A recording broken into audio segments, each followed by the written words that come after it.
What is happening out there, rotoscouts baseball fans? Good morning, gang. Welcome to an 11:15 on the nose start time. Thursday slate. We're looking at the afternoon slate right now. 1:10 p.m. start time. A little six-gamer on FanDuel, six-gamer on DraftKings. Apparently DK's not considering it their main slate. They put a bigger prize pool on the 645 or 640 four-gamer. Don't know exactly why they landed on that decision. We're covering this one with a show. Probably not jumping back on for a second show just to cover those four games later on. But I am probably going to put up projections for that one. At least early projections. Depends on what I do with my afternoon. I was kind of looking forward to having the afternoon off. Maybe go get a haircut, catch a movie. Who knows. But if I'm here, I'll keep projections updated for that one. But for right now, we've got six games to talk about. Pretty good-looking little main slate on FanDuel. Not bad. I like the way that the first lineup I put together came together. Just the two teams I wanted to go to just immediately went like that. And the best pitcher available was there. So kind of worked out nicely there. Looks like we've got a little quorums to start the show. Male Nurses Rock 2 is here. Loves the early slates. 8-game. Can wave back at you, buddy. 8-game says if Max entered something for the 1 p.m., 2 p.m., 3 p.m., and 6 p.m. slates, I'm going to be up my computer's ass all day. Yeah, that's what I was hoping to avoid. I was, before I looked at it, I was thinking like, all right, both of them will start for that 1 o'clock slate. It'll be perfect. Be done early. I'll be up early. I'll get a show done. Be done with the computer and everything for the day. Go enjoy my life. But no. They never, ever get together that way. Tizzlemane's here. Good morning to you too, buddy. Kenneth Woodhouse. Ducking 3 is here. Probably be more of our FanDuel crowd, I would imagine, given that split. But, people are just hanging out. I'm sure people are dropping lineups into that early one on DK. It is a decent prize pool. It's actually bigger than the prize pool on FanDuel is in the main contests. But anyway, 6 relatively interesting games to talk about. Some decent pitching. There's no real weather concerns. The only game on this slate is the Angels and Tigers game. And Ross got that green-yellow saying, rain might pass by the area, but they'll be fine. 9-run total in that one.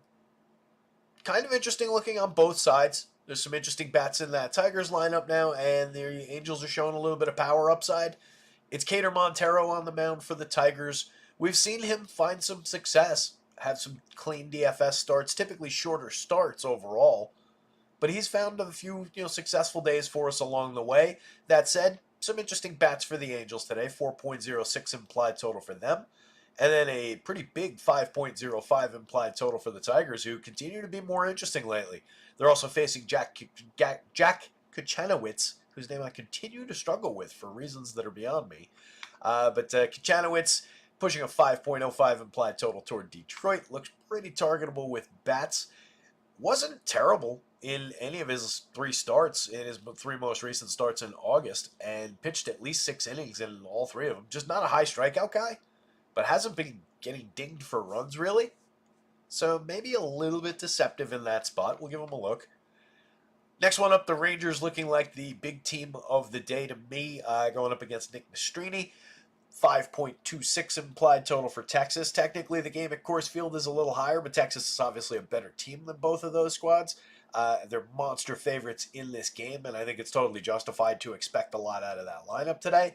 3.36 on the other side for the White Sox facing Nathan Eovaldi. Maybe not so much. Eovaldi probably going to be really popular. Projects out as the top pitcher overall on the day. Not the most expensive pitcher on the FanDuel slate. I forget where he landed on price-wise on DK. Yeah, King is the most expensive pitcher on both sites. $10,000 on FanDuel, $10,300 on DraftKings. It's closer on DK between him and Eovaldi. A little bit more separation on FanDuel. But both of those guys believably up at the top of the board. Eovaldi, obviously, a cake matchup against the White Sox. That said, we know Nathan Eovaldi, and every now and then he can run into a matchup where he should breeze through it, and he struggles with it. Maybe not to the point of blowing up, but sometimes not to the point of paying off a high salary. I don't think we concern ourselves with that. I think you can fire away with it, but know that he is going to be popular. Giants at the Brewers, 4.01 implied total on the San Francisco side. They're going up against Aaron Savali, who was just okay over only 4 innings in his most recent start. He struck out 3, he walked 4. That was a complicated one against the Athletics, where we were considering him after a couple decent ones. So just a total mixed bag of quality with a bunch of bad in his ledger this season. But on the right day, especially against a high strikeout team like the Giants, he could get there. And then on the other side, 4.58 implied total for the Brewers. They're going to be facing Hayden Birdsong, who is good, but has also seen some mixed results in his starts. He's run into a few walls with some runs allowed. Some of that not his fault necessarily. He's got one very, very effective pitch that we've talked about, that spike change that he throws. Still needs to round into form, most likely, in terms of being able to pitch consistently at the major league level. But I think he does have a ceiling. I think he does have upside. It's just a pretty good Brewers lineup on the other side. Padres and the Cards, a good pitching matchup here. It's Sonny Gray going for the Cards, just 3.83 implied total for the Padres, and then a 3.75 on the other side for St. Louis, facing Michael King, the second highest projected pitcher and the most expensive pitcher of the day. Sonny Gray has had a pretty good year, but basically since I acquired him in a Brian Cashman-esque kind of a move in the Dynasty League, it hasn't really worked out as well for Sonny in his most recent starts. 5 earned runs allowed, most notably in his last one. 6 earned runs allowed 2 starts before that. Had an okay one in between with 6 strikeouts, but only went 5 innings, gave up 2 earned runs. So a little bit more bumpy, and facing a low strikeout Padres team puts him on the lower end of the premium pitchers on this slate. Coors Field game, I think we're just considering bats in this one, a solid 5.58 total for the Marlins. They ranked out pretty decently. They're going to be facing Bradley Blaylock, and then it's Valente Belloso going for the Marlins against Colorado. A 6+ implied total for the Rockies at home. They continue to look pretty good in that spot. I'm sure Coors bats will be popular on the 6-gamer. And then last game up, it's David Peterson going for the Mets. Pretty solid pitcher, but a 4.45 implied total for the Diamondbacks. They're pretty decent against lefties in a lot of situations. And then a 4.14 implied total for New York. They're going to be facing Ryan Nelson, who continues to pitch really well. 7 strikeouts in his most recent game, that one at Fenway, where we were saying, all right, maybe, we've been riding it, we've been looking at it, but dangerous situation. Give up 2 earned runs on 5 hits. Did end up giving up a home run, and he's given up a home run in each of his last 3, but he's been very, very sharp. And we'll talk about it when we get there, but it's based on some very specific changes, which we love to see.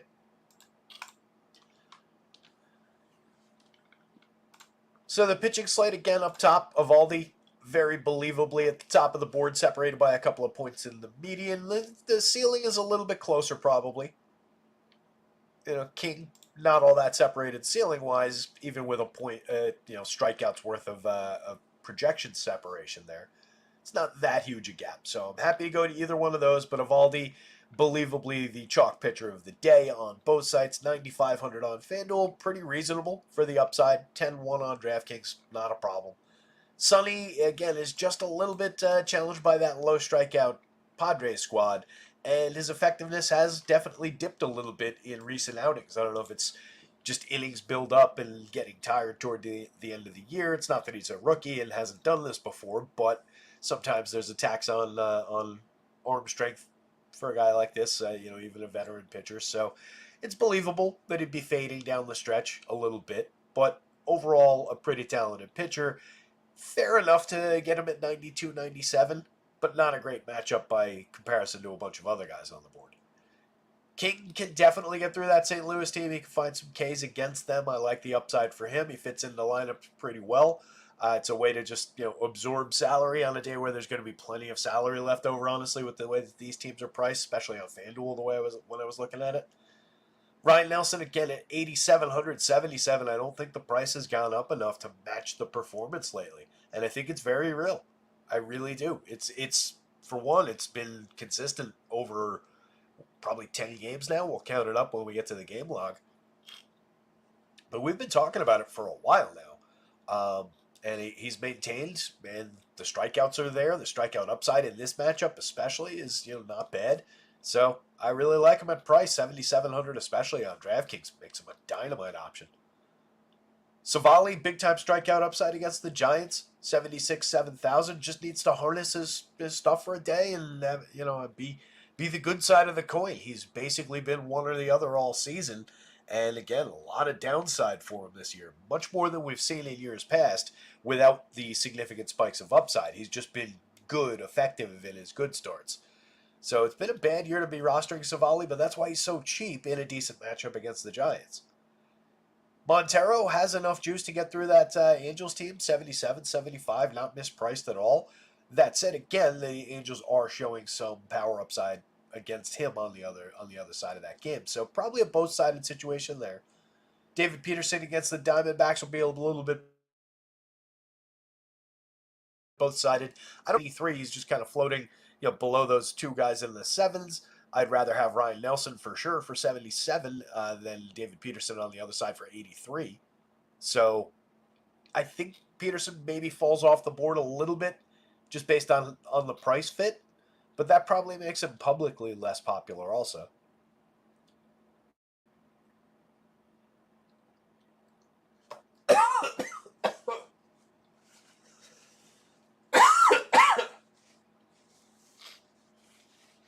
I knew that was going to be a bad sip. Went right down the wrong pipe, as I say. Excuse me. Sorry for coughing into the mic. So Birdsong, really cheap, 6,300 on DraftKings. That's a bargain. Again, the kid does have talent, and he does have good strikeout stuff. Just needs to harness it. Has to find consistent footing in the show overall. But on an any given slate basis, when he comes in at that price, not bad at all. 7,500 on FanDuel, too. Perfectly reasonable price-wise. I just don't know that you need the value option on FanDuel today. I had no problem, again, putting together a premium team, a stack that I wanted, and then having enough salary left over to go to King. And then when one of those lineups came out, I actually had to make a change, and I actually had more money left over. So FanDuel's wide open today, it seems like. But Birdsong's good and has the talent to beat that Brewers team. It's definitely a both-sided situation in that. In fact, I probably would say the better side of it is probably still the Brewers, outside of just where he's priced. If you just took the pricing, the DFS part out of it, who's going to win there, who's going to score runs or keep the team from scoring runs, lean the Brewers' bats, of course. And they're showing some power against them as well. Beozo's kind of a no at Coors Field. Blaylock definitely a no at Coors Field. Kachanowicz, again, has pitched clean innings, but just hasn't had any strikeout success. Against Detroit, I'm seeing a little bit of upside for the Tigers, and so is Vegas at 5+. Don't love it for pitching. And then Nestrini's a pretty hard no against the Rangers. So it is a short pitching slate that pretty much stops there. But there's a lot of ways you can combine that group of options. Even if you're going like cheap, there's nothing wrong with going Savali Nelson in a few shares on DraftKings.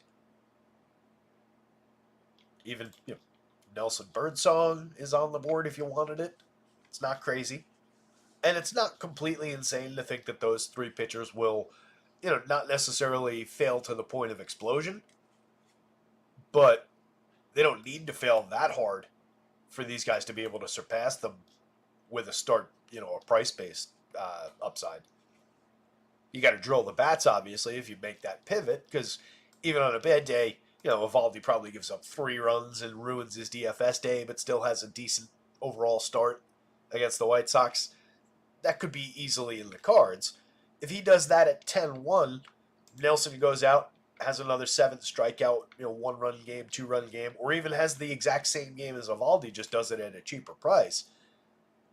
That puts Nelson ahead, and it puts those lineups ahead, but you still got to hit that bat that you saved money for and paid up for. If you buy a $6,000 bat with that savings, and he puts a 0 in your lineup, and this guy had a $2,000 bat in that spot, and he put up 15 points, or 10 points even, gains that ground right back. So it's important how you do it, but there's a lot of ways to build with the way these guys are priced today.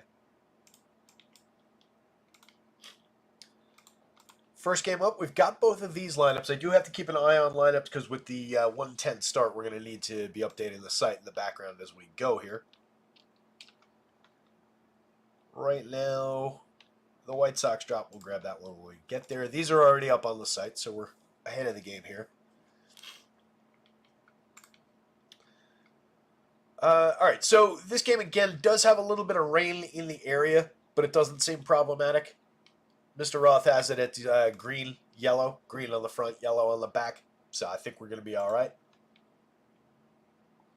DB, what's going on, buddy? Appreciate you. Hit the like and the subscribe and all that stuff, by the way. Check out the description for kickback info, for info about our guys over at acemind.io and the promo code. Always important to check those guys out. They're great product for optimizers, sims. We're exactly a week away from the opening game of the football season. Next Thursday, pretty big day. So definitely get tuned up. No time like the present to jump on AceMind and use promo code rotoscouts all in caps. Start checking out their gear because they've got a lot of great product for this stuff. Pitcher's arm fatigue is real. Yeah, totally. My point was more just, as I was stumbling through that about Sonny Gray, was just more, typically when you say that, a lot of times you're talking about a younger guy who hasn't necessarily built up the innings over time. Sonny Gray's a guy who's pitched, I don't know how many times he's hit 200 innings, but 170, 180 innings a bunch of times in his career. How many times have we been over 200 with Sonny? Yeah, just twice over 200. It's been since 2014 and 2015. Ironically, his first two full seasons. But 184 last year. Actually, he hasn't really been in the 180s yet that many times. 175 back in 2019, but shorter. In 141 this year, 119 last year, or 2 years ago. 135 in 21. So, yeah. Even more reason to buy into the idea of some potential arm fatigue there. But yeah, I was just making the point between he's obviously an established veteran pitcher. It's not that he's never done it before, but yeah, reason to suspect that that's the culprit. So this game though, Jack Kachanowicz at 55.64. He's very, very cheap. He's got a 7% strikeout rate over 26.2 innings, 26 and 2/3 innings in 5 starts. That's the lowest strikeout rate I ever remember seeing in more than just a couple of innings. That's ridiculous. 6.1% walks against it. 6.08 ERA with a 5.06 xFIP. 3 earned runs over 6 innings on 7 hits in his last start. That was against Toronto at Toronto. Just 1 strikeout, no walks. 6 innings against the Braves. 2 earned runs on 7 hits. 1 home run allowed, no strikeouts, 3 walks. 2 strikeouts and a walk. 2 earned runs on a home run and 6 hits. Went 7 and 2/3 against Washington. So not necessarily good, but he's definitely eating some innings for this team right now.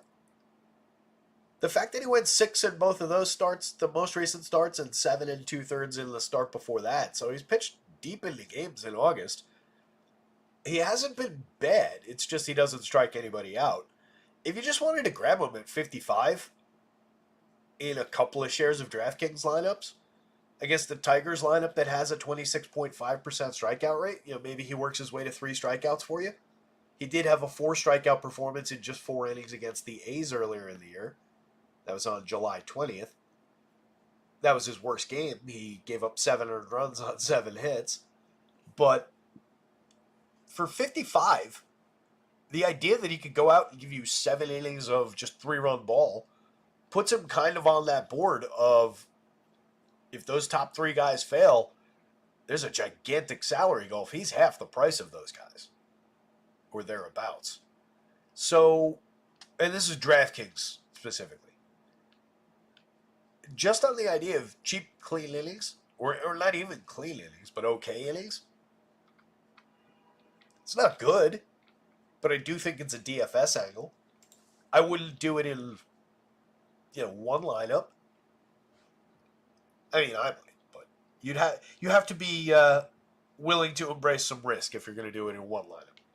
If you're building 150, I think you should probably wall off a couple of shares for it. I don't think that's a mistake. $64 on FanDuel I don't think is necessarily worth doing. You're just kind of chasing a super low-end quality start.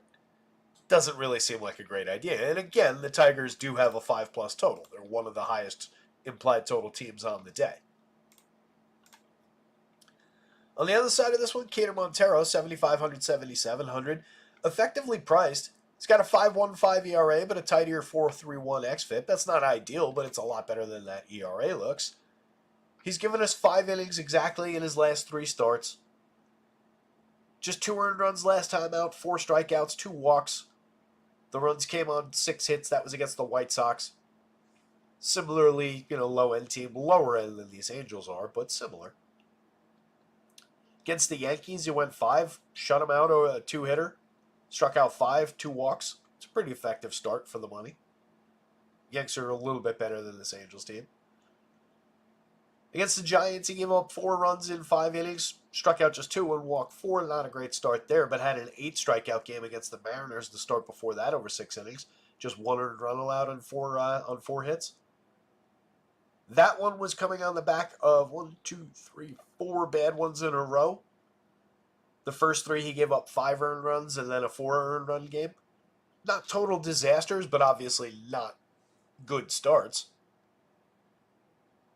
Spiked up with that Seattle game and then was just kind of okay over these last 3. But against the Angels, there's reason to believe in the talent. He's a little bit less than league average by strikeout rate, but not terrible, 19.6%. Not an egregious walk rate at 7.7. Stuff Plus doesn't love the arsenal. He's given up some power, 7.2% barrels is not bad. Hard hits is not bad. Exit velo is not bad. So a little bit of happenstance here, maybe. 4.43% home runs. There's nothing really here that would suggest that should be quite so high. Has not given up a home run in any of his last 3 starts. It's encouraging. That's after in those bad games he gave up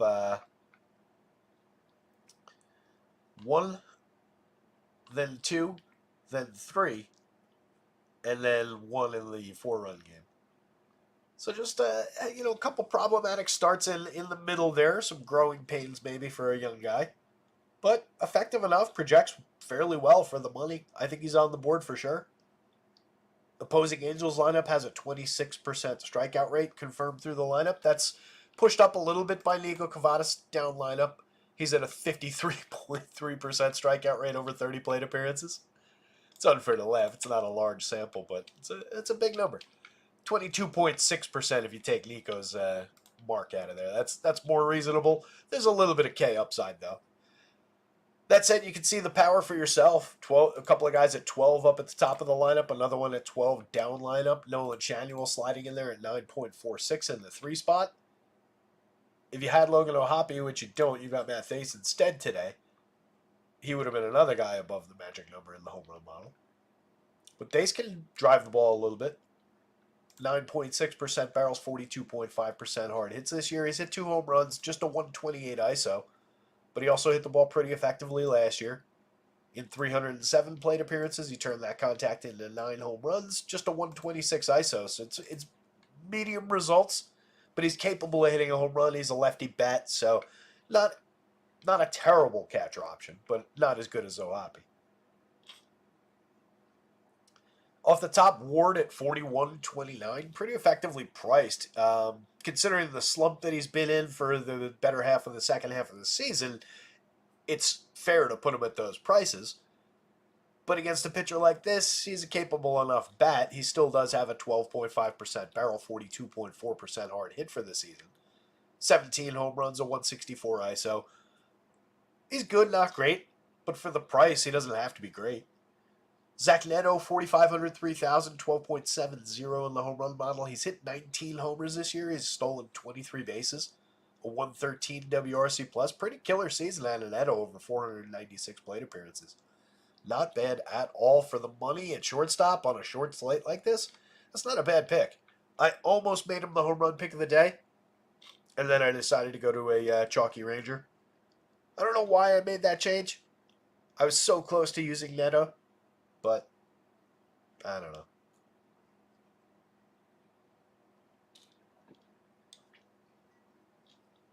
More successful sip that time. Shanuel in the 3 spot for just 3,300, 2,700. The Angels are cheap. For facing a pitcher that's not exactly a knock 'em down pitcher, they're very, very easy to get to. 12 home runs on the season for Shanuel. He's very good at getting on base, a 347 on base.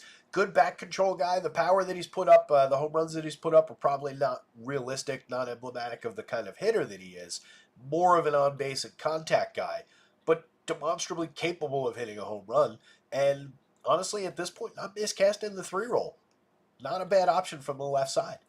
Anthony Rendon at 35-26 is entirely skippable. He's stolen 6 bases, getting on at a 316 clip and 27% worse than average creating runs. Pretty bad. Talked about face already. Mickey Moniak for 29-25. Mix and match quality at the absolute best, and really not even that. 9 home runs, 6 steals, and 345 chances. Weak contact, high strikeout, low walk, 74 WRC+. A lot more interested in Joe Adell for 33-28. He's at least hit 18 home runs and stolen 15 bases in his 424 chances. Makes much more consistent quality contact, 11.7% barrels, 44.5% hard hits. Adell's cheap for the skill set. It's just the consistency is never there. It has not arrived in the major leagues. 192 ISO, 90 WRC+. Peaks and valleys with Adell, but that's the name of the game with DFS sometimes. Nico Cavadas, 2,400, 2,100 is very, very cheap. He's hit 1 home run, he's stolen 1 base, he's made 30 plate appearances, and as established, he's struck out more than half of them so far. Does have power, though. 9.1% barrels in the tiny sample of batted ball events and a 9.70 in the home run model. And a track record for power in the minor leagues. Reason to believe for a very cheap price. If you're not going to Nolan Shanuel for some reason at 27, you need the extra $600. It's not a terrible pivot. Michael Stefanich, no real production over 89 plate appearances. Mix and match quality at second base for a cheap price. Lot of lefties starting off the lineup for the Tigers to throw at Kachanowicz, who again is just going to be pitching to contact with all these guys. 26% strikeout rate for all 3 of the top 3 hitters, and then a 31.8% strikeout rate in a very small sample for Jace Young. Young's a talented kid, moved up to the cleanup spot today. Really like that option. If you're stacking Tigers, don't leave him out.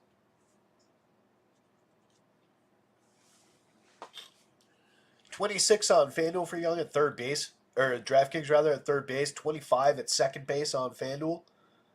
Limited production so far in 44 plate appearances in the show, but the kid can hit, and he is a high-end prospect for them. So not a bad option for such a cheap price. Starting the lineup off, Parker Meadows, 37-3,000, has 5 home runs and 9 steals. 206 ISO, very good ISO, and a 105 WRC+. Not a bad 177 in terms of the results for extra base hits and obviously run creation. Not a lot of consistency. Not a lot to indicate that anything is necessarily real outside of the idea that they were expecting him to be a good player. Just 8% barrels, 35.4% hard hits. Moderate results there. Would you go lie down, please? But Meadows is cheap. Lefty bat off the top, 3,700, 3,000, and obviously seeing some decent results outside of the batting average, the on-base percentage. 225 and sub-300 on bases needs a lot of work. But the power's there, despite the lack of ultra-premium contact. Kerry Carpenter makes fantastic contact. 17.1% barrels, 45.7% hard hits. Had to nudge the dog with my foot. He was scratching himself and shaking the entire desk. So Carpenter mashes the ball when he connects. 26.4% strikeouts. There's a lot of Ks there, but he's slashing 286, 347, 589 over 216 plate appearances now. Has a 302 ISO. He's created runs 58% better than average. Has hit 13 home runs in a hurry. Carpenter is a good lefty bat. So is Riley Green. 13% barrels, 44.7% hard hits. 19 home runs in 463 chances, a 223 ISO, a 136 WRC+. Green and Carpenter are both legitimately good lefty bats. This Tigers lineup is now better than it's been. We've been talking about it for what? 2-3 weeks now? Basically since the kids got called up. They've been a little bit popular. because they've remained, really, really cheap for the most part. FanDuel's priced up a little bit more, but still really gettable. Colt Keith, still cheap, 3,800, 2,900. I talked about Young already. Keith, limited in terms of the contact, the output so far this year, but this is not a bad rookie season. 262, 312, 391. Not exactly the power that we expected from him, but 12 home runs is okay. 7 stolen bases. 99 WRC plus. We'd like him, obviously, to finish the season above average. But it's an okay season. He's very cheap, and he's got a lot of pedigree. Just an 18.7% strikeout rate is pretty dynamite. 6.5% walks means he's putting the ball in play pretty frequently. Kid's a good lefty bat. Second base is an ideal spot to drop him, too. Little positional conflict here. You can obviously offset it with the util spot, but not great to have them both at second base. Spencer Torkelson, 40.5% hard hits this year, just 7 home runs in 276 chances. Kind of a disaster of a season for him. 163 ISO. Has looked a little bit better since getting called back up, and was obviously a little better down at AAA, but has had some issues keeping consistent in the show, especially year to year. Zach McKinstry, just a mix and match at best. 4 home runs, 13 steals, and 264 chances. Trey Sweeney, another relatively high-end prospect for them. 28 mediocre plate appearances so far. He does have a home run on the board, but just a 33 WRC plus. He has hit the ball hard, though, and he's very cheap at shortstop. There are not, outside of, Corey Seager, Neto on the other side of this one, Fitz, Lindor. There's some shortstop options on this slate, but if you wanted to go cheap, or if you're just stacking up Tigers and you need to cheapen it a little bit more, Sweeney's not a terrible option down lineup. Dylan Dingler at catcher, 27-25, a home run on the board, 35 WRC plus so far. Kind of a mix and match catcher. Definitely prefer bats, but I do think you could throw that value dart with no strikeout expectation, but maybe just buy some innings, and you can throw this dart on both sides. I don't think Montero's a terrible option on both sides because he's cheap. No promises. It's a coin flip as to whether it works out, but it's got upside. Call it Tigers bats, Angels bats, Montero Kachanowicz. I think that's the fair way to do it.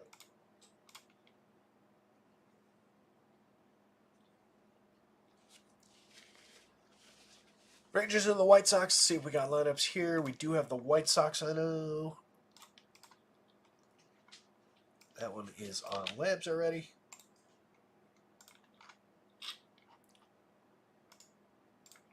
And is the Rangers out?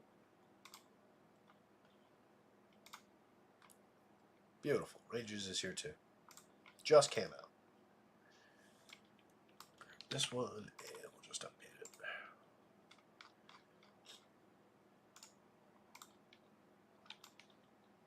Okay. Semyon, Seager, Smith, Adelise, Lowe, Young, Langford, Heim, and Leonard Taveras. That's exactly right on the thing. All right, let me update the site. It's going to be a little bit of a drag as I update these things. It takes 2 seconds. I just got to copy paste the data across to the upload sheet, but I do have to stay on top of it because we're going to run right into lock today. Or maybe not. I mean, we started at 11:15. It's a 1:10 lock, but we're not exactly speeding through things so far. Monster home run numbers, as you can see on the Rangers side. Definitely an appealing option there. Yes, there is a better way to do this, but I never got around to setting it up. So this is how I do it. The White Sox on their end, as I was saying before about Evaldi, it's on the downside, it's probably just a 3-4 run game. The White Sox just don't typically blow up pitchers. Even on bad days for the pitchers, the White Sox are just not good. So really low end stack, even from a contrarian perspective, a cheap perspective. It's a team with one good bat. They are not that appealing. On a shorter slate, they become a little bit more appealing from that sense of just like getting completely different on a day where ownership gets a little bit more concentrated than on bigger slates, but it's still not great.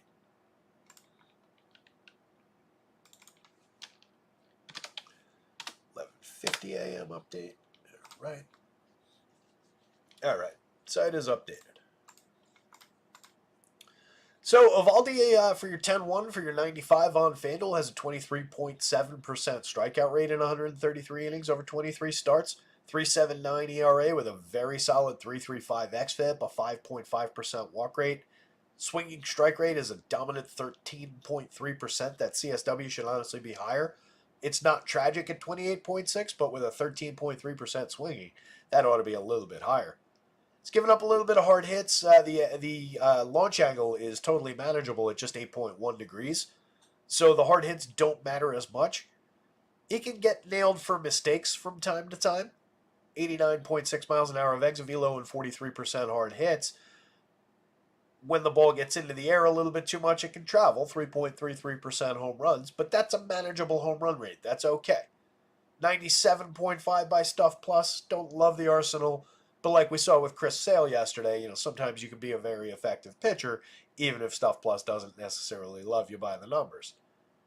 Evaldi's not Chris Sale, but he's pretty decent, and he's facing the worst team in baseball. It's going to be chalky. I haven't even looked at ownership, but I'm sure it's extremely high. Take a peek.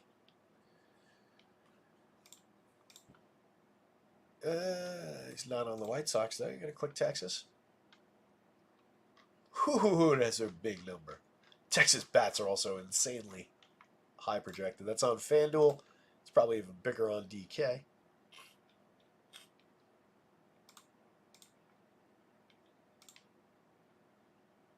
Oh, it's loaded the main slate. It's the early slate for DraftKings. Smaller prize pool than the 640. Again, if you weren't here at the very, very beginning of the show, I will put up projections, at least initial projections, for that later slate. Updates will depend on whether I'm here or not later in the afternoon as far as confirming the lineups. But I'll at least get you guys initial projections for that evening DraftKings slate. This is the main slate on FanDuel. So, yeah, Evaldi pushing roughly 50% ownership, and I bet you he creeps above that on DK, and extremely high ownership on FanDuel. And all of his buddies in this lineup are also very popular. You can see we've got 4 guys above the magic number for home run upside, including Corey Seager at nearly double the magic number. Not a bad option to consider some Texas bats against Nick Nastrini. Nastrini checking in with a 15.6% strikeout rate and a 20.5% walk rate over his 6 starts at 24 2/3, and 8.39 ERA, but that's offset nicely by, more than a full run below a 7.06 xFIP. Obviously, a little bit of sarcasm there. 5 strikeouts, 5 walks in his last game.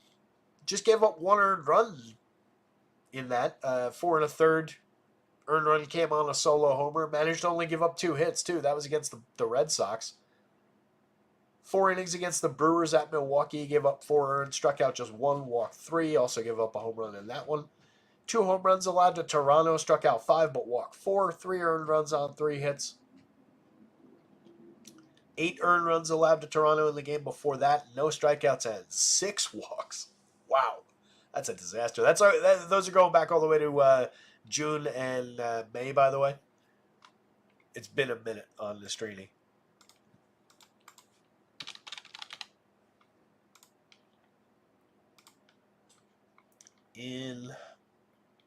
Come on.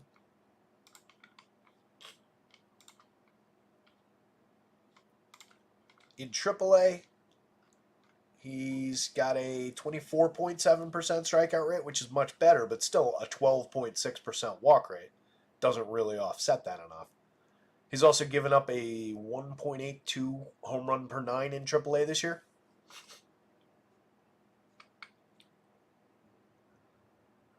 .524 ERA with a 5.20 xFIP. Those home runs amount to 16 home runs allowed to 364 hitters. He struck out 90. Not good numbers in AAA. Awful numbers in the show so far. Definitely think he's targetable with these Rangers bats. There's a reason that they're so popular. The highest non-Coors total on the board.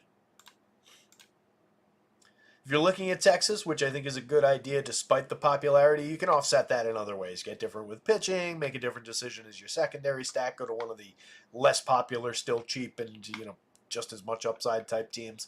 So there's definitely ways to still get to Texas today. Marcus Semien, very affordable for his talent at $5,000, $3,400 across sites.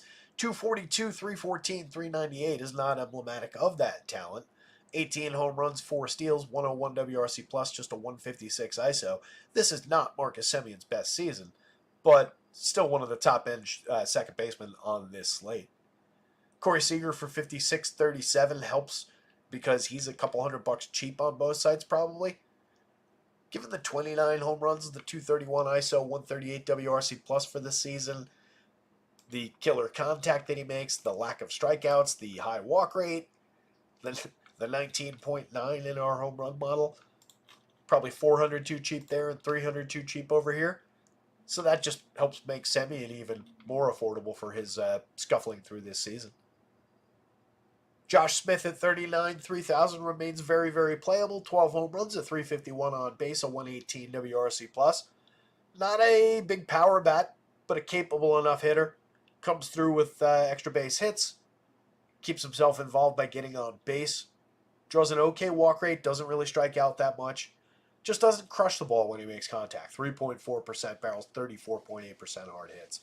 But he's been involved in a lot of ways this season. Adolis Garcia, 12.2% barrels and 47.5% hard hits for the money. Not bad for 4,500, 3,300. 21 home runs, 11 steals. Another player where this is not a good season for Adolis Garcia, but in a vacuum, these are not terrible numbers. The average is bad, the on-base is bad, the 91 WRC plus is not ideal, the 176 ISO is not good. But the counting stats are okay. He dropped to a point in price where those are appropriate numbers for that money. And we know what the upside looks like. Most of his production this year has come in bursts. It's come in days where it's, oh, yep, there he is. There's the old Adolis. Or actually, some of it, a big chunk came in the first month and a half of the season. And then it's been just in spurts like that, where it's just we got the real version of him today. If you capture that for these prices, you're off and running. Nathaniel Lowe, 36.28, very cheap. 250, 345, 363 is yet another player in this lineup that's underperforming this season. There's a reason that they're kind of falling short of expectations this year. But he still hit 10 home runs. He's got a 106 WRC plus. He gets on base like crazy, and he does have more power than he's shown this season from the left side. So, reasonable option at first base for a cheap price against this pitcher. It's a bargain. Josh Young, 38, 3,000. He's hit 4 home runs in his 118 plate appearances this year. A 158 ISO and 83 WRC plus. Those aren't good, but the 4 homers is not bad for 118 plate appearances. He's made great contact so far. Last year he hit 23 home runs in 515 plate appearances, had a 201 ISO, created runs 10% better than average as a rookie. Josh Young is a good hitter. I don't really see why he should be priced down that far just because he was hurt for a while. This is not as big a discount, but that's still a very good price. Wyatt Langford, 4,000, 2,900, 8 home runs, 12 steals, a capable enough player. Hasn't been what we expected him to be, but hasn't been bad either. 8.5% barrels, 43% hard hits. Pretty good numbers there. Not striking out a lot. 20.7% strikeouts for a rookie is very good. 8.7% walks. He's done good things this season, despite missing expectations. Jonah Heim, Leody Taveras, mix and match positional options at the end of the lineup. On the White Sox side, again, on a shorter slate, it makes them a little bit more appealing to be contrarian because there's only 12 teams to choose from.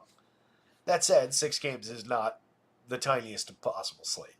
It's not like it's a 2-gamer or a 3-gamer where the White Sox are just on the board. You could still very easily have very good lineups and a correct portfolio of lineups with a very small or completely non-existent share of this terrible, terrible White Sox team. Again, everybody in this confirmed lineup is below average WRC plus. 74. Ooh, it's gone up by 1. Nicky Lopez off the top, 2,400 across sites. completely awful as a middle infielder. 238, 310, 290 from a guy who is only paid to put bat on ball and get on base, and he just doesn't do that. Lubov for 42-34 is the best player in this lineup. 14 home runs, 21 steals, a 186 ISO, and 90 WRC+. This is a bad season for him. 224, 280, 410. He's not having a good year. He's their best player, sure. He's got immense any given slate upside. He's one of the best raw skill players in baseball. 9.44 in the home run model today. It's difficult to suppress his quality. But 35% strikeouts this year, up from 28.9 last year. This is not a good season. Andrew Benintendi, 14 home runs. Good for him. 79 WRC plus is the more important number. 276 on base is the more important number. He's been awful this season.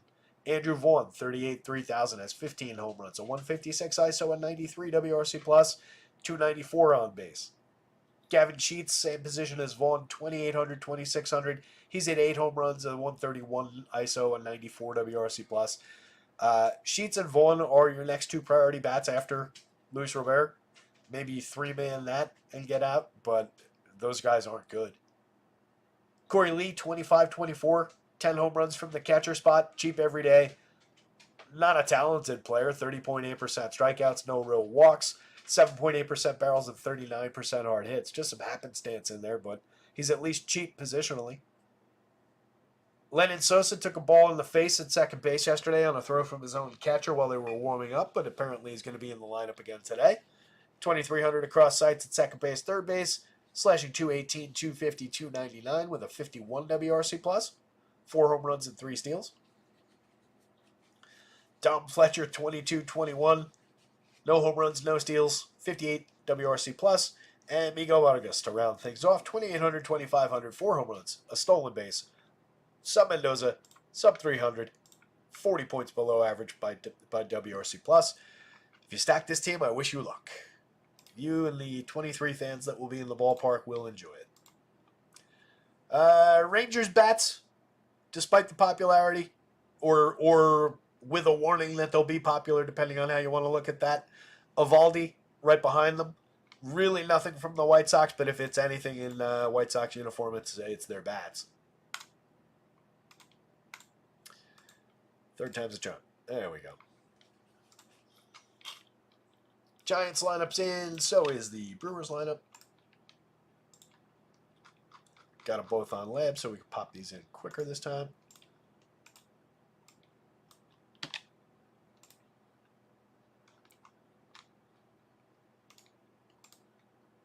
And let's see, we've also got the pods and the cards. So I have the cards, don't have the pods yet. Let me grab the pods. I'll update all 3 of these, and we'll be good to go. How you guys doing out there? Demetrius saying, don't make me play Rangers, save me. I think I have Rangers in my placeholder right now. I'm probably going to end up using them. Again, it's going to be the chalk of the day. They are monstrously owned, but I think there's ways around the ownership. I don't see it as being overly problematic. Get this update in.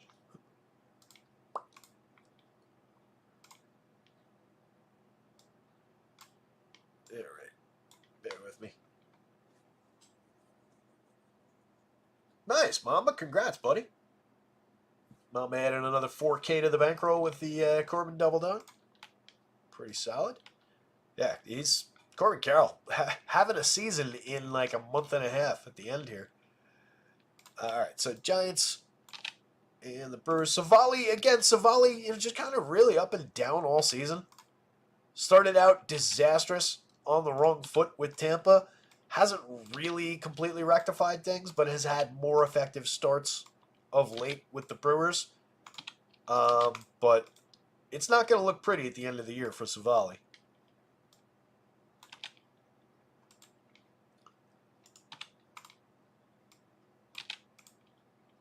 Bear with me. Gotta keep the site active and up to date with this start time.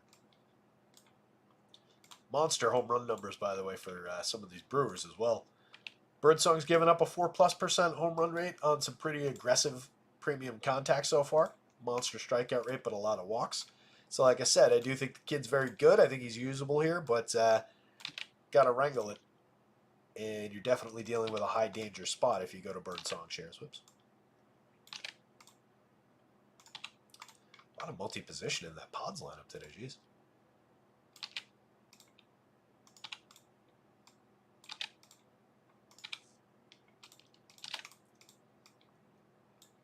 Who is that? That's, I think, the lowest mark I've ever seen in the home run model. 0.07 for Tyler Wade. I don't know that we've ever had one lower than that. All right. Grab this. Update over here. So, again, I do think both of these pitchers in this game are playable in the Brewers-Giants game. But Birdsong, they're both shaky. Savali's the guy that we've got a much more significant track record with. And he's in the better matchup between the two. But there's a lot of reasons not to fully trust Savali either. And the Giants are, while they are fairly high strikeout, and they are gettable, they're also not terrible. And they do have power. So it's not a safe spot for Savali. All right, site is updated again. He checks in at a 21.4% strikeout rate over 128 and a third. What we liked about him coming into the year that I've talked about throughout the season was the final, I think it was 12 starts after going to the Rays last year. He saw a big uptick in strikeouts to the high 20s, and we were hoping that that would stay consistent. He's just kind of dipped right back down to who he used to be. 4.84 ERA, but a 4.38 xFIP, a 1.39 WHIP, putting way too many guys on base. That's in spite of a 7.9% walk rate that is not completely tragic. I'm sure the BABIP against is pretty high this season. 300 batting average on balls in play against. Yeah, that's pretty high. Stuff Plus doesn't love the arsenal. He's gotten nailed for power this year, a 4.29% home run. But that does come, just kind of via some mistakes. 7.4% barrel, nothing wrong with that. 38.9% hard hits, 89.5 on the exit velo. It's not bad. He is a fly ball pitcher, so it's just another one of those situations where when you make a mistake in the wrong ballpark or to the wrong hitter, home runs can happen. This is a non-tragic 4+, but 4+ is obviously high. He is gettable for power, which is why we're seeing a couple guys above the magic number there and a couple guys approaching the magic number. The Giants are pushing a 26.7% strikeout rate towards Savali. That should help with the upside. At 7,000, he's super playable on DraftKings. At 76, he's very much on the board on the FanDuel slate as well. Birdsong at 63 is just downright interesting. Even with the matchup against the Brewers, it's not ideal. Brewers have a decent run creation lineup. The average for the 9-man is 107 WRC+. Compare that to where the White Sox were. They're not super high strikeout, but 23.7% is not crazy low either. It's pushed up a little bit by Garrett Mitchell being in the lineup today. Who else is pushing that up? Gary's in the lineup today. So realistic upside for K's for Birdsong, who's carrying a 26.7% strikeout rate over his first 45 and a third, first 10 starts in the show. 5 strikeouts exactly over 4 innings in his most recent one against Seattle, 4 2/3 against Oakland, the one before that, and 4 1/3 against Detroit, the start before that. Not pitching through 5 innings is a little bit concerning, obviously, for your ceiling. More impactful on the FanDuel slate. If you can get to 5 for 63 on DraftKings, you're doing okay. Or at least you're most of the way there. He's really only had 2 bad outings. One of them was just in the Detroit game where he struck out 5, pitched 4 1/3. He gave up 5 earned runs, 2 homers in that game. He also gave up 2 home runs in the start before that, his start on August 6th against the Nationals. He lasted just 2 innings in that one. Gave up 7 earned runs on 5 hits, 2 homers, struck out 1 and walked 3. That was on the back of an 8 strikeout game over 5 innings against the Rockies in San Francisco and a 12 strikeout game against the Rockies in Colorado, 5 innings and 6 innings respectively. He's got upside. He's got one of the filthiest pitches in baseball with that spike off speed. And just, there's ability there. It's very dangerous in terms of DFS success. He's given up an aggressive exit velocity so far. He's given up a very aggressive hard hit rate and barrel rate, fly ball trajectory, a lot of home run upside. But Stuff Plus likes the Arsenal a lot. I like the Arsenal a lot. I can see a lot of upside here for him as well. So four-sided situation in this game. Top of the Giants lineup, Lamont Wade at 34.26. Very, very cheap for a guy getting on base at a 402 clip over 317 plate appearances. Even though he's not really hitting for much power or doing a ton in terms of counting stats, just 5 home runs and a stolen base this season, he has created runs 27% better than average. And he also hits the ball effectively hard. 8.5% barrels, 42.6% hard hits. It's coming off 9.1 and 39.8 last year. Last season, he hit 17 home runs.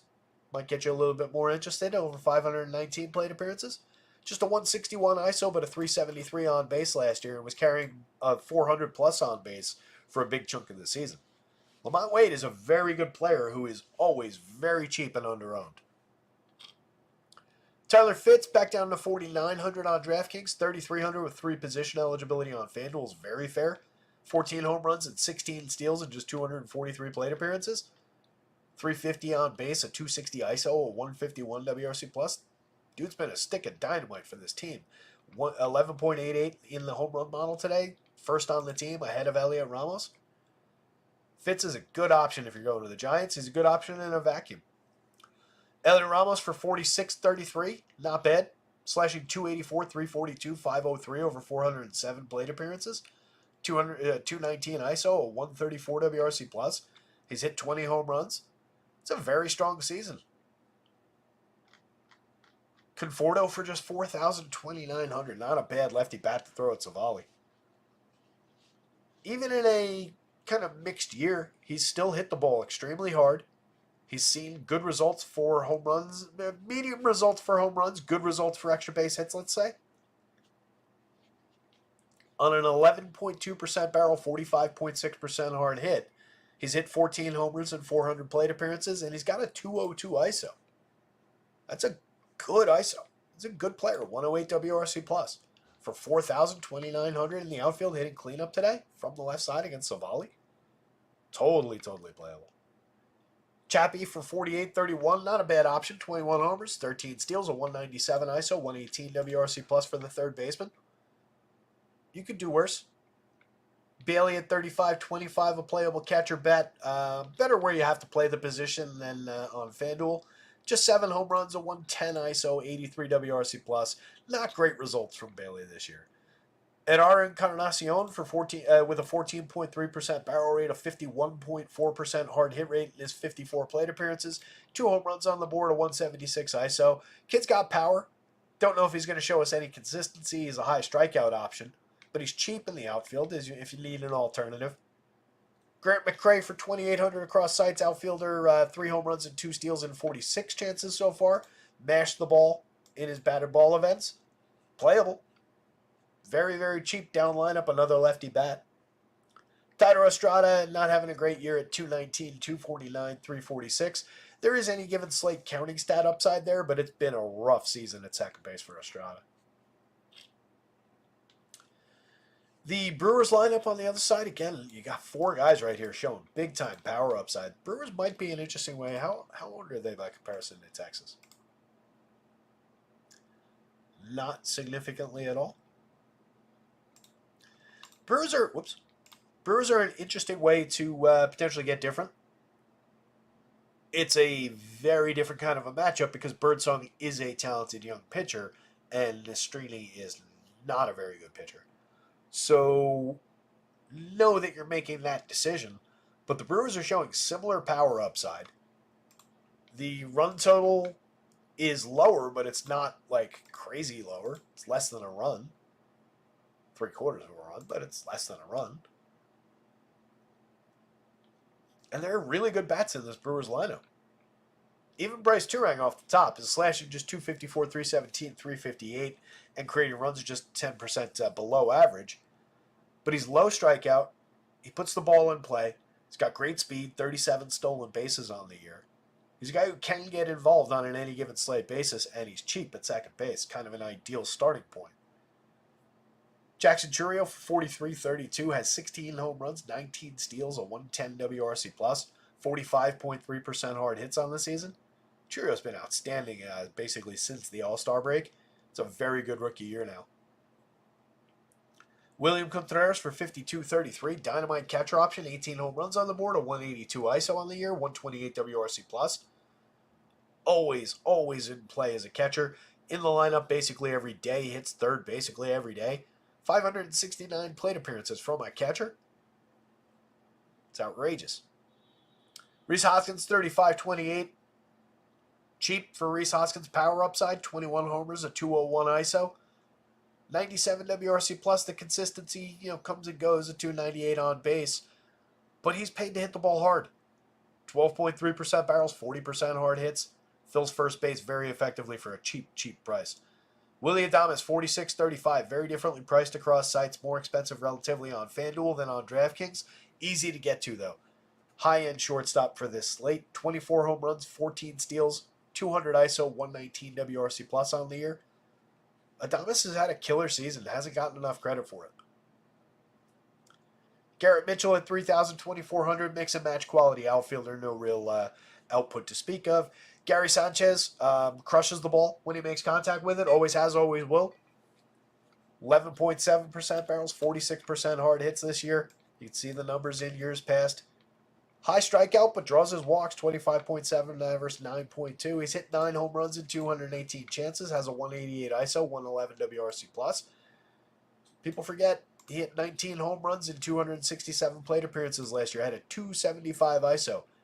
Year before, 16 in 471 chances, just a 172 ISO. That was a down season that kind of cost him some more regular opportunities going forward. But he has never stopped mashing the ball. Never, ever. 9.30 in the home run model today. Joey Ortiz at 34-26, 9 home runs, 7 stolen bases, a decent rookie season, 108 WRC+. Was looking a lot better earlier in the year, but has maintained an okay year overall. He's solid C+ type of a player. Very cheap at third base, 3,400, 2,600. Second base eligible on FanDuel. Blake Perkins for 25-26, mix and match quality outfielder.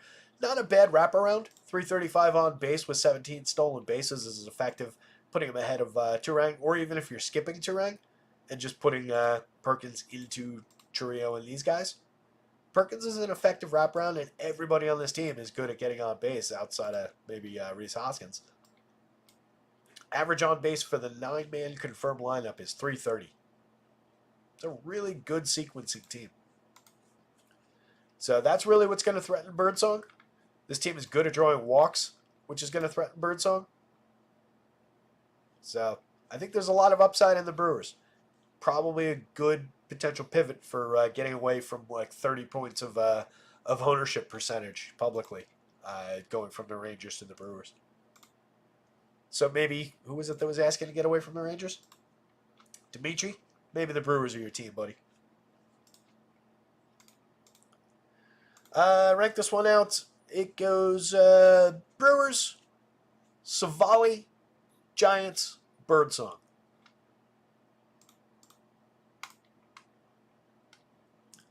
Both lineups confirmed and already up on the site in this one. Good pitching matchup. Lowest totals on the board as far as games between solid pitchers, 3.83 and a 3.75. This one obviously is the lower total, but this one is the lowest between two teams, if you know what I'm saying. Michael King, very talented on the mound for the Padres, 10.3, 10,000 across sites, 3.14 ERA, a 3.45 xFIP, 28.6% strikeouts this season. Very solid 12.1% swinging with a 31.6% CSW. It's outstanding numbers after a pretty rough start to the year.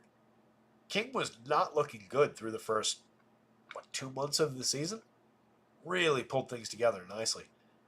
Excellent at limiting premium contact inducing weak and medium, 29.5% hard hits, 85 miles an hour of exit velo, 2.63% home runs.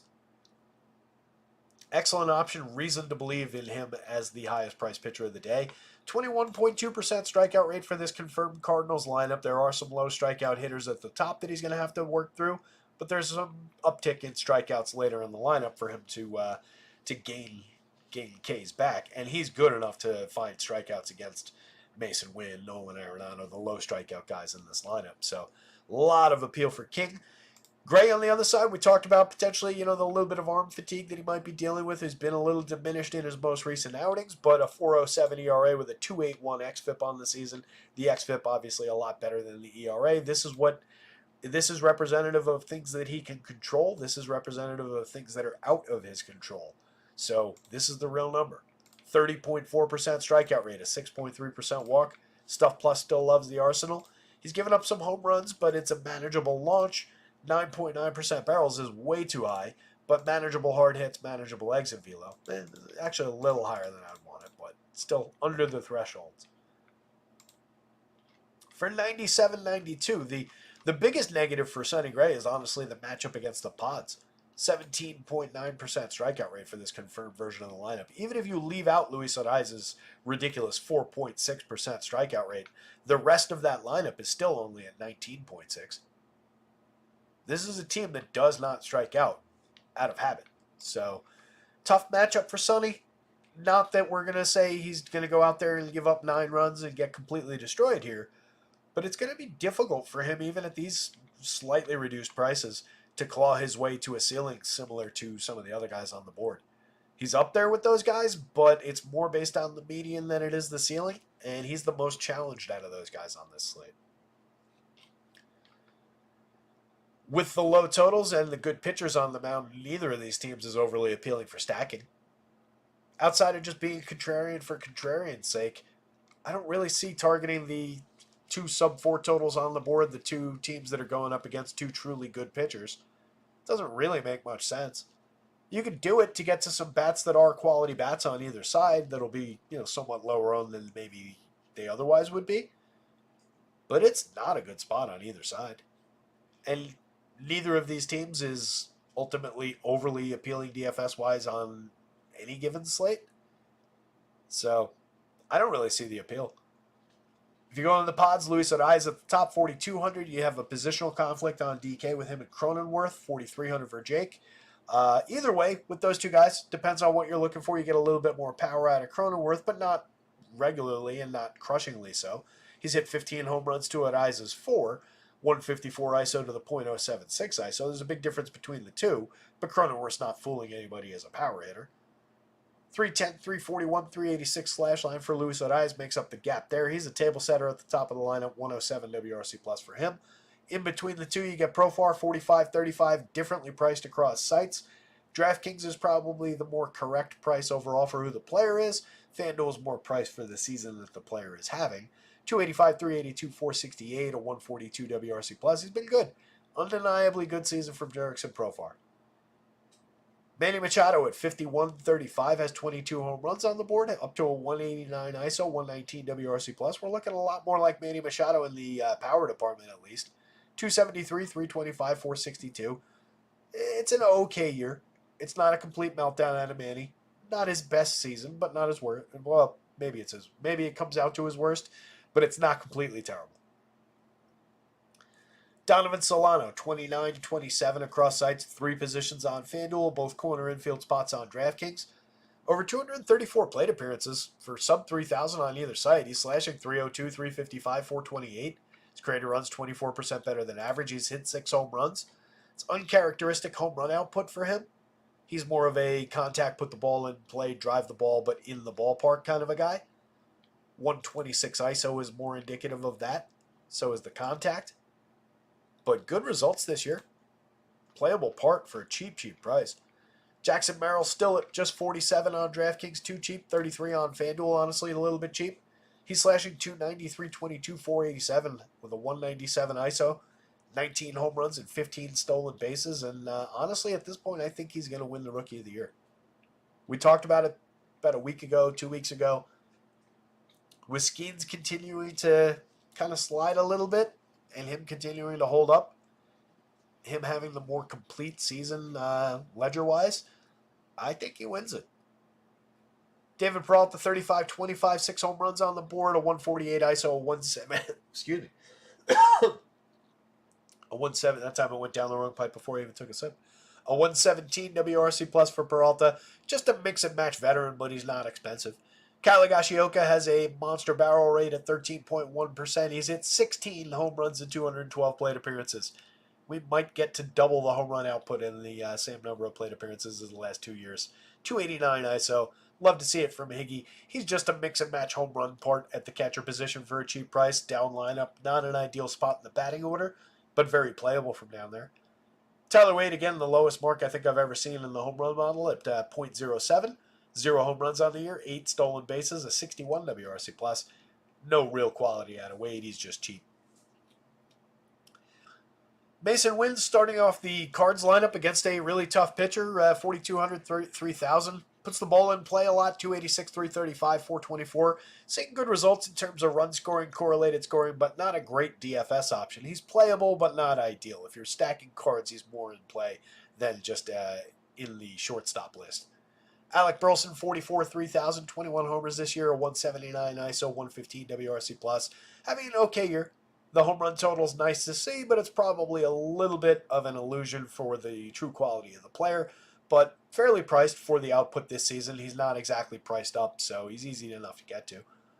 4,000, 2,800 for Nolan Arenado is fair for the season he's having. 14 homers, a 127 ISO, a 103 WRC plus. It's only really cheap if you just look at the name brand and ignore the significant downturn in quality. Then he's cheap. If you're just looking at the player that he is now, that's about right. But it is a cheap price at third base for a 3-hitter. So there's a lot of different perspectives on the Arenado spot here. Lucan Baker continues to be the dead minimum on DraftKings, 2,300 on FanDuel. 1 home run on the board in his 18 plate appearances in the show. He's crushed the ball while he's been here. It's obviously a very, very small sample of batted ball events, but an 85.7% hard hit rate. That's pretty good. 38.9% strikeouts. We looked at his minor league numbers yesterday. There are significant home runs. It was, 30-plus home runs in the minors already this year? Yeah, 32 home runs in 452 plate appearances in AAA this season. 33 home runs in 380 AAA plate appearances last year. Has 3 in 117 chances for his career in the show. And again, dead men hitting cleanup today. It's just really difficult to hit home runs or hit for any kind of power against Michael King. Brendan Donovan, mix and match quality at 37, multi-position, 2,800 multi-position on FanDuel. 10 home runs, 104 WRC plus, more of a correlated scoring option. Goldschmidt, also cheap for the name brand, but another player who's just greatly diminished overall. 161 ISO, 20 home runs is nice, but 542 plate appearances, it's just okay. 9.4% barrels and 46.9% hard hits is good, but the overall output, 94 WRC plus, pretty bad. Lars Nootbaar, 3,400, 2,600, 8 home runs, 5 steals, just a 97 WRC plus and a 142 ISO, but making very good contact. High-end player in terms of being able to pile up some home runs and stolen bases, just has been bad and inconsistent through most of this season when he's been healthy. Ivan Herrera, backup catcher quality, does hit the ball fairly hard. He's very cheap at the position, holding down a decent slash line, a 101 WRC plus, over 201 chances this year. He's not bad, but he's down lineup hitting 8th. Victor Scott is pretty bad. He's just fast. 206 on base. He's improved that. He's basically doubled it. 5 stolen bases now in 131 chances, but just has not been a good major leaguer so far. Michael King, Sonny Gray, Padres bats, Cardinals bats. Pitchers much, much more on the board than the bats are. Opposite situation here. Bats mostly on the board and pitchers not really on the board on either side. 7 starts with a 17.6% strikeout rate out of Vicente Valente Biozo. 3.35 ERA, but a 5.45 xFIP. Giving up a lot of hard hits on a significant fly ball trajectory. No swinging strikes or CSW to speak of. Walking a few too many. Not a good option against a improving Rocky's squad. Beazo last time out, 5 earned runs, 1 strikeout, 5 walks over 4 2/3 against Chicago. He had an 8 strikeout game against Boston. That was a weird one, but he gave up 5 earned runs, including a home run, 7 hits in 5 innings, and lost the game. It's not a good pitcher, and he's in Coors Field. Bradley, don't call me Mookie Blaylock, 6,700, 6,800. If he was 2,700, we might have to consider him. 6,700, I think we could skip him effectively. 3.06 ERA, but 5.60 xFIP, just 14.3% strikeout rate, 10.4% walks so far. Very small sample, obviously. 5 strikeouts, 4 walks in his most recent start. That was at New York against the Yankees. He did go 5 1/3. He gave up just 2 earned runs, but obviously not a very effective start overall. Just 1 earned run allowed in 5 2/3 on 6 hits to San Diego. 2 strikeouts, 3 walks. That's where the difference between the ERA and the xFIP comes from, right? Obviously, he hasn't allowed some earned runs, but he probably should have. Totally targetable, even with Marlins bats. This is a day where both teams do look pretty effective in terms of the Vegas totals. Even with that in mind, and the Coors Field aspect of it in mind, I still don't really like this Marlins team. Rather not go to them. Connor Norby is a good player off the top, or at least seems like one so far. Has some prospect pedigree. Sure he wishes he was still part of that Orioles organization that's going to win a few titles over the next few years. And this is not the Orioles, this is the Rockies. I can't say things like that while I'm trying to do one thing, because then I immediately scrolled up and almost dumped the Rockies lineup into the Orioles spot. So Norby up top, 4 home runs and a stolen base, a 129 WRC plus, a very solid 279 ISO so far in his 71 plate appearances. Kid's been effective. He's definitely affordable at $4,100. Second base, third base on DraftKings, $3,200. Not a bad price on the FanDuel slate. It's just, once you go to him and Jesus Sanchez and maybe Jake Berger, you got an okay 3-man there. Might work better for FanDuel. To 5-man, this team on DraftKings gets a little bit rough. Even at Coors, even with a 5.5 run total. I'm just updating the upload sheet while I'm talking. Trying to do both at the same time. It's not going well.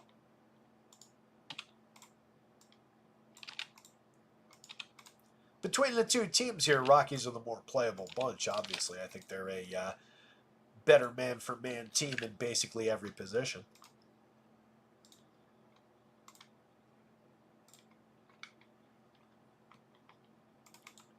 $12:32. We're coming up on our 1:10 start time shortly. Hit the like button, hit the subscribe. I'm uploading new projections update to the site right now. Just the last game the Mets and the Diamondbacks left to get confirmed lineups for. Pretty sure.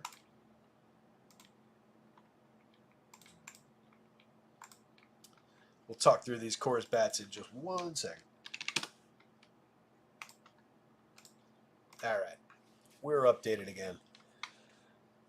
So yeah, Norby's cheap. The barrel rate is good, 14.6%. Barrels is very good. The 4 home runs in 71 plate appearances has been very good. So reason to believe in him. Reason to believe in Jesus Sanchez, and I'm just going to continue harping on it until he magically turns into an actually good and effective and consistent major leaguer.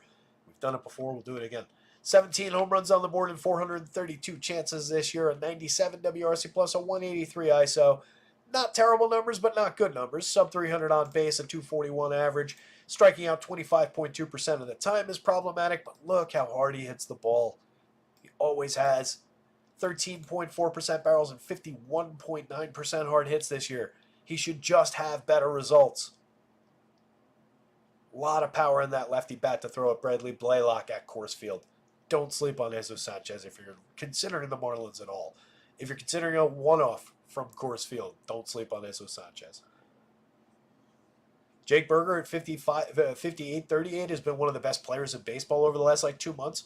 222 ISO, 111 WRC plus, 25 homers for the season. It's just been on a monster tear. 13.2% barrels and 47% hard hits.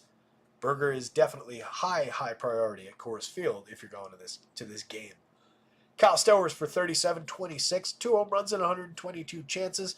Pretty weak numbers across the slash line, but another player who is definitely hitting the ball effectively hard and is discounted even by comparison to some of his teammates. Not a terrible lefty option as a fourth man in. Derek Hill for 3,000, 5 home runs and 5 steals in 136 plate appearances, a 163 ISO, but no consistency, 259 on base. You do have a 10.3% barrel, but you also have a 32.4% strikeout rate. Mix and match quality option. Griffin Conine, son of Jeff Conine, as was being discussed yesterday. Very solid 375 ISO so far in his 9 plate appearances. Technically, if you look at Major League leaderboards right now in unqualified hitters after 9 plate appearances, he is your Major League ex-WOBA leader, 1 spot ahead of Aaron Judge, and like 100 and change points because it's only 9 plate appearances and it doesn't matter at all. Just funny that he pops up right there. 577 ex-WOBA so far, ahead of Judge's 486. Obviously, again, that is just joking around to even point that out. 3,000, 2,800, he's playable, mix and match quality. 699 in the home run model. Shouldn't be ignored if you're going to this team. Otto Lopez, 3,900, 2,800. More appealing on FanDuel where he gets 4 positions, as is Vidal Brujan. Neither player is overly appealing in general, but they do get a little bit of a bump from Coors Field, and they're both very cheap down lineup. Elise Sanchez in the catcher spot today, 31.25. No quality over 88 plate appearances, just playing in Coors Field. On the Rockies side, Ezequiel Tovar, 59.34, priced up for sure. 21 home runs, a 196 ISO, 97 WRC+. Been one of their best players and has been a high-quality shortstop option. Playing in Coors Field today. That said, you are 3 points below average for run creation. You're not at a 200 ISO for a guy who costs nearly 6,000 on DraftKings. 34 on FanDuel is more reasonable price-wise. Brendan Rodgers at 47.27, the second baseman who hits the ball hard. 44.4% hard hits, up to 10 home runs now. Just an 87 WRC+, a mediocre 132 ISO. Or not even a mediocre, a bad 132 ISO. But he's cheap at second base, and he fills a spot at Coors Field, and he hits a high up in the lineup every day. I continue to think Brendan Rodgers is playable when you go to the Rockies. I have higher priority bats in this lineup, like Michael Talia, like Nolan Jones, even Sam Hilliard maybe. But Rodgers is playable if you just need to fill second base from this team. McMahon at 52.32 has 17 home runs on the year. I believe he's hit 2 in the past 2 days. He follows up Doyle and Talia, who are both also at 21, tied with Tovar for the team lead. Doyle's also stolen 25 bases. He's got a 200 ISO, a 108 WRC+. Talia's more of a power hitter. The switch hitter's got 21, but he's stolen 6 bases. 262 ISO with a 102 WRC+. Both of these guys are high priority. This is not a bad top 5 if you wanted to just straight line it. It's very expensive. $5,400 a piece. Good luck. FanDuel, it's a little bit cheaper. $3,200 a piece. You could easily make that work on FanDuel. DraftKings did not do you any favors on the Rockies today. They are very high priced. Nolan Jones is a good point of discount if you need him. It's probably, if you're stacking Rockies, you probably go like these two and Jones to help with price. Or honestly, if you wanted to get creative about it and include the $6,000 guys, you might be able to go 1, 2, 3, 4, 5 maybe. Get Jones and Sam Hilliard in there. Brings it down to 52. It's a little bit more manageable, but that's still very, very expensive. Jones is interesting. 44.8% hard hit rate.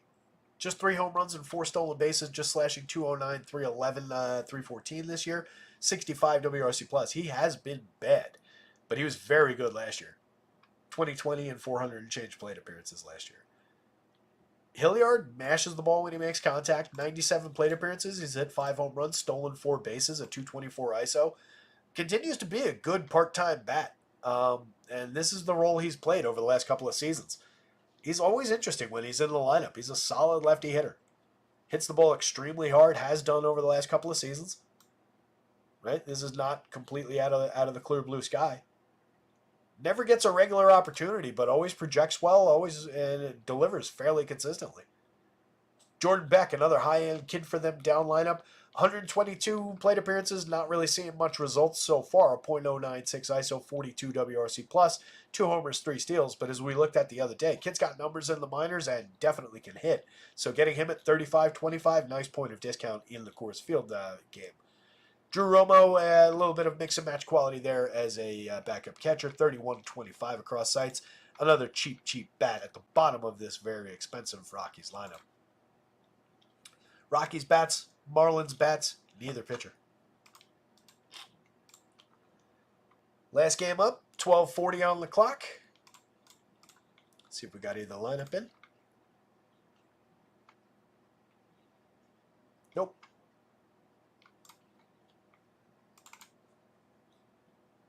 Power Index does have a lot of Angels today, Trev. My lineup might have a lot of Angels today, too. Never a good sign. Yeah, we talked about the Angels all the way at the top of the show in the first game, Trev.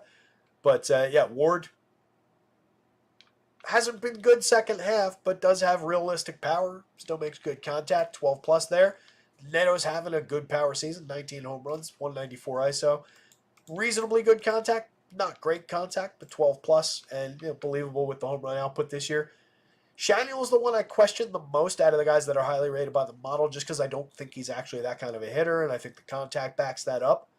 But I think he's playable anyway, just because he's cheap at first base, and he does get involved pretty frequently for this team at a 347 on base. Matt Dace has additional power probably beyond what the model's given him. Rendon used to, but doesn't anymore. Moniak might. And then Joe Adell is obviously very believable, as is Cavadas, even though we don't have much history with Cavadas. 9.70 is not unbelievable for him. So I actually think the Angels are a decent cheapo stack today. And I'll go you one better. Almost positive they're not going to be popular at all.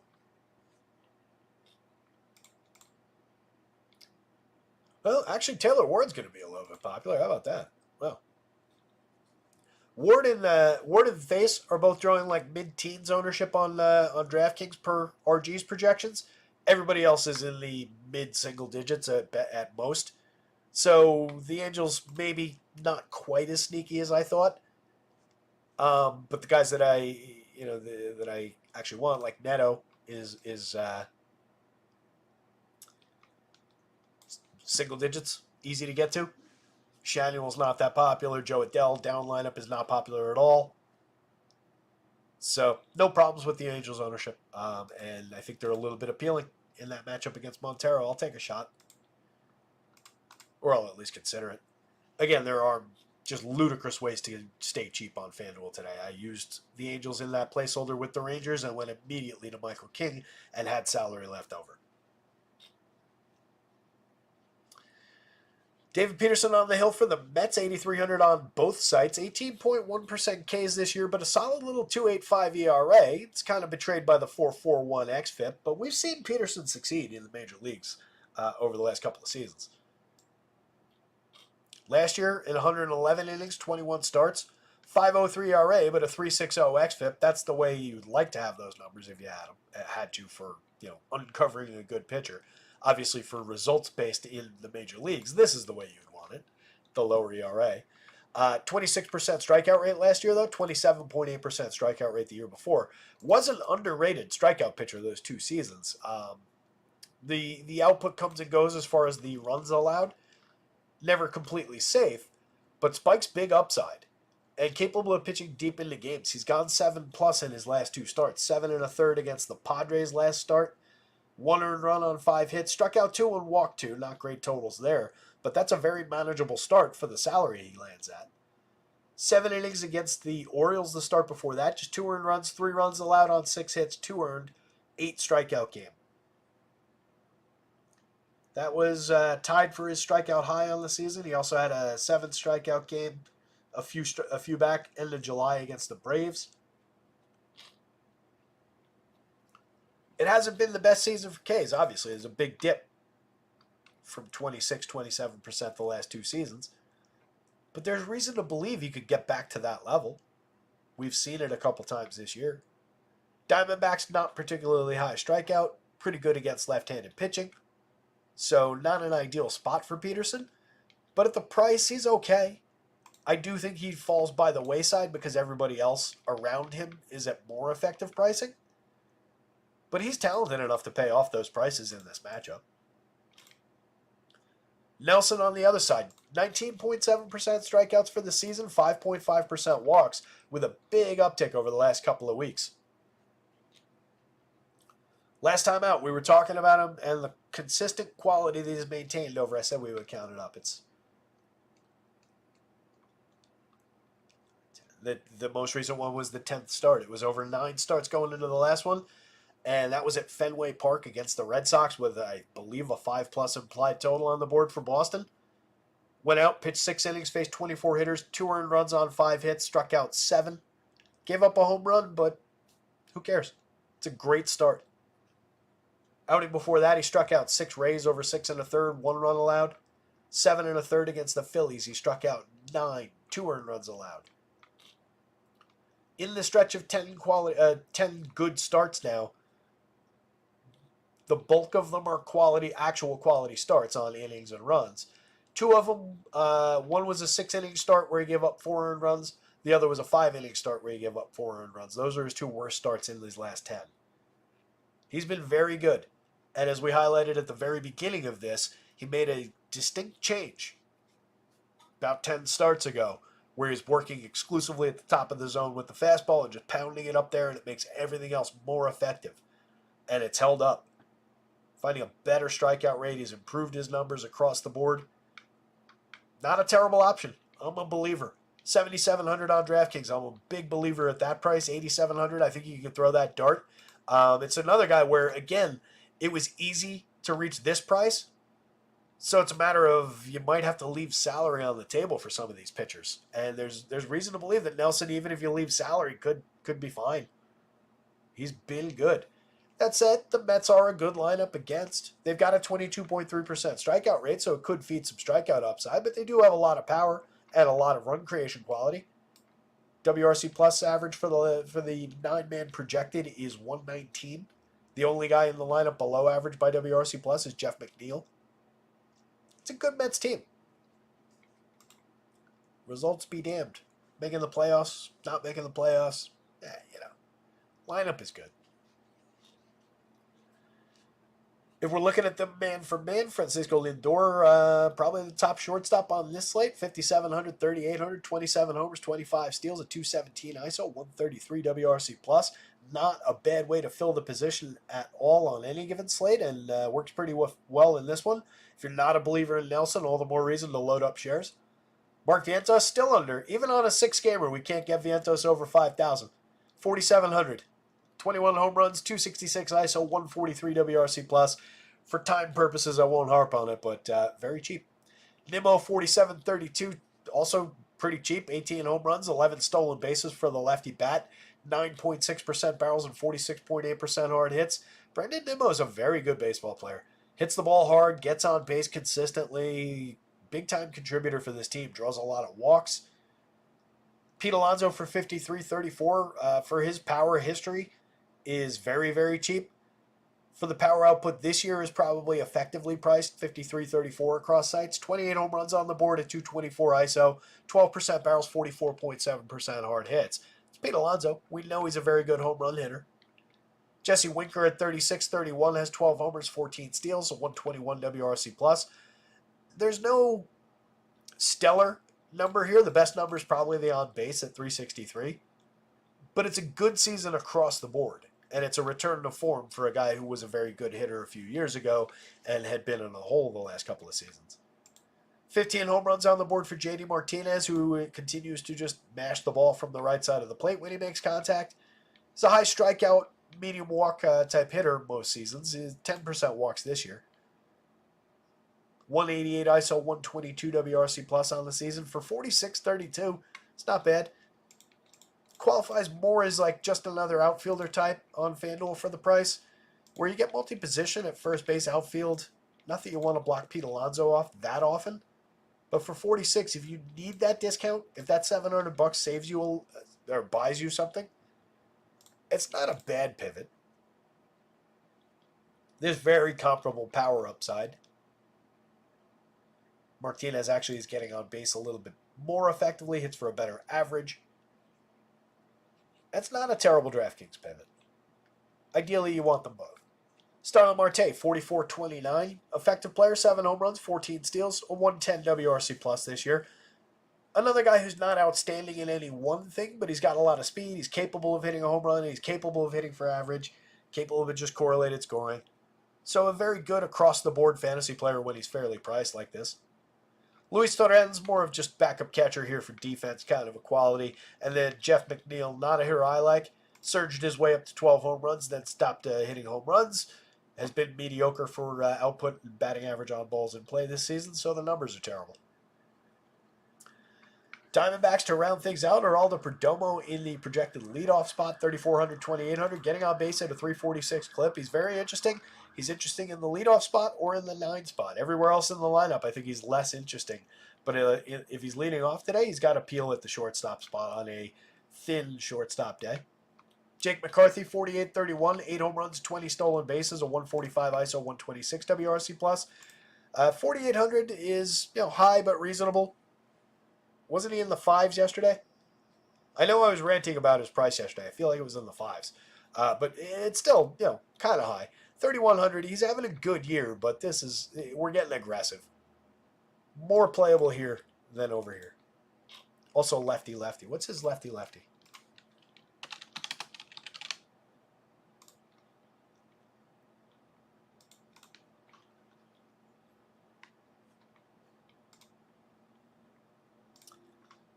Against same-handed pitching this season, McCarthy, 112 pretty high-quality plate appearances, 327, 384, 426. No power to speak of, but a 127 WRC+. So up there doing Jake McCarthy things despite the handedness of the pitcher. He's playable, but not ideal. Lourdes Gurriel, 4,200, 3,000, presumably hitting third today in place of Jock Peterson. 16 home runs, 7 stolen bases. Another player who, not outstanding in any one thing, but good across the board and more capable than this in basically every category.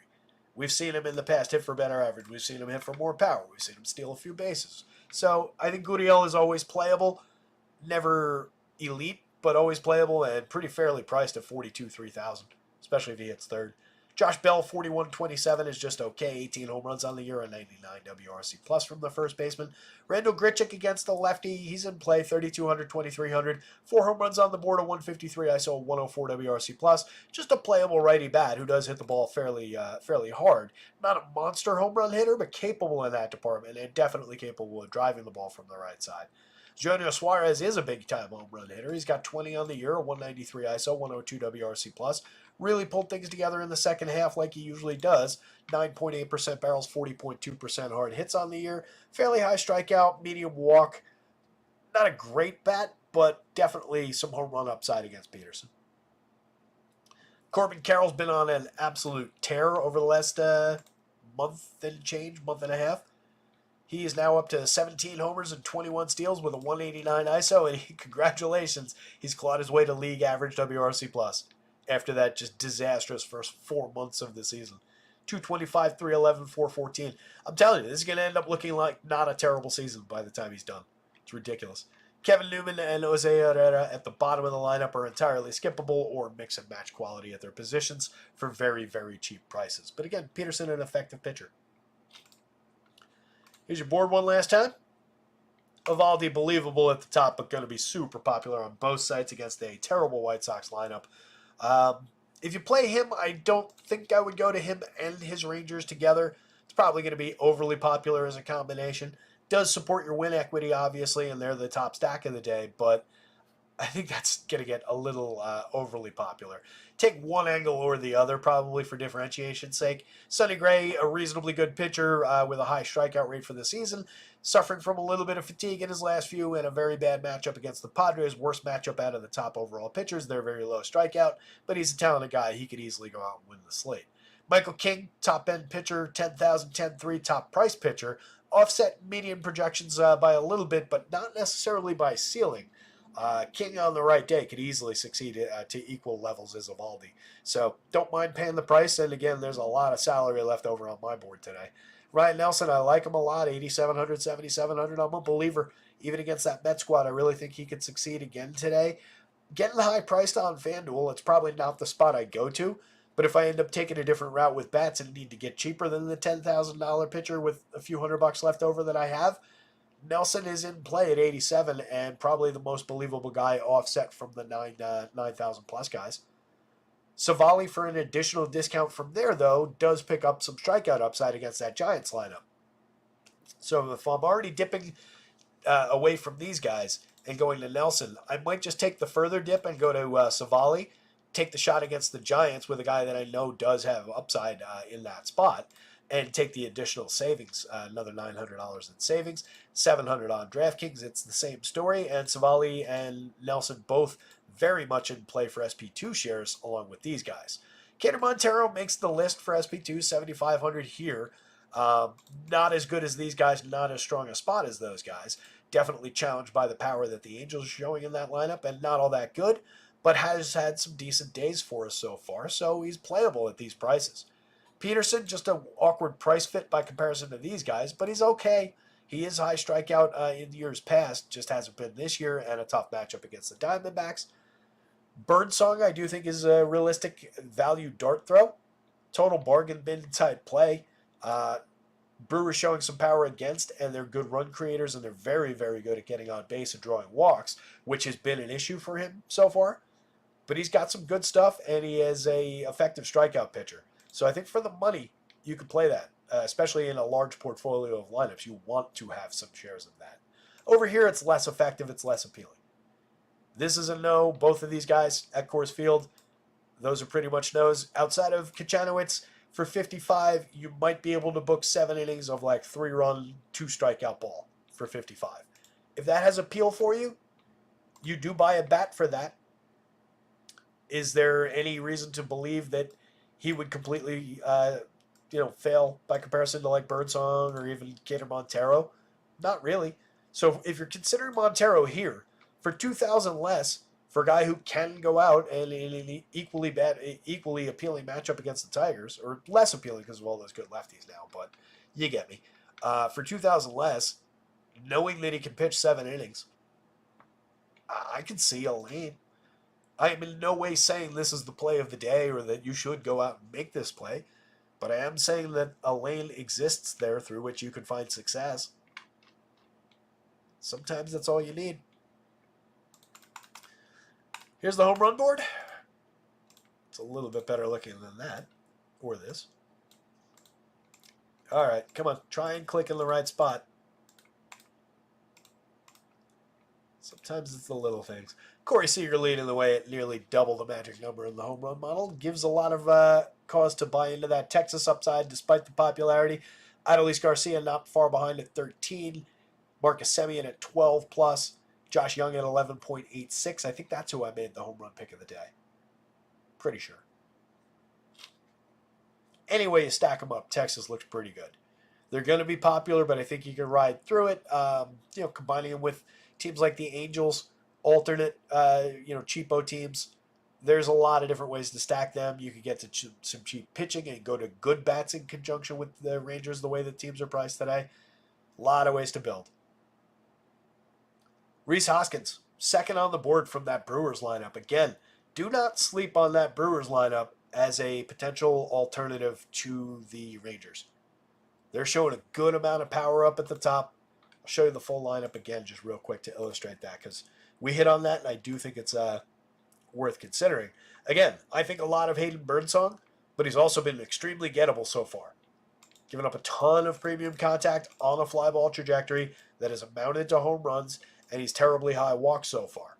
So despite the strikeout stuff, this Brewers team draws walks. Average walk rate for this team, I got it right here, is 9.7% for the confirmed Brewers lineup. They've got some power through the lineup, and they're showing a lot of power. I might go in right after the show and pivot all my shares for the Rangers, which I think are at the same positions, directly into the Brewers and see what happens. It's an appealing spot. I think that's a good way to end the show.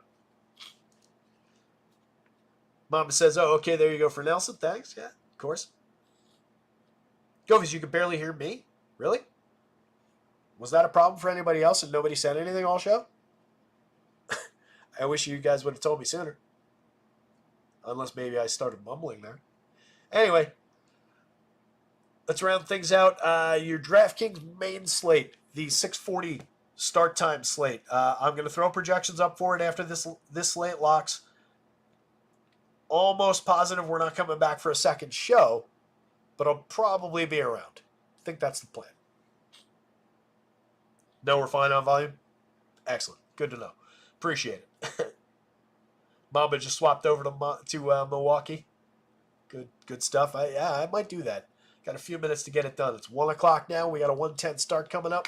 Let me say my goodbyes. I'll update the last two lineups if they dropped. Otherwise, good luck out there. Somebody go win something, and we will see you guys tomorrow.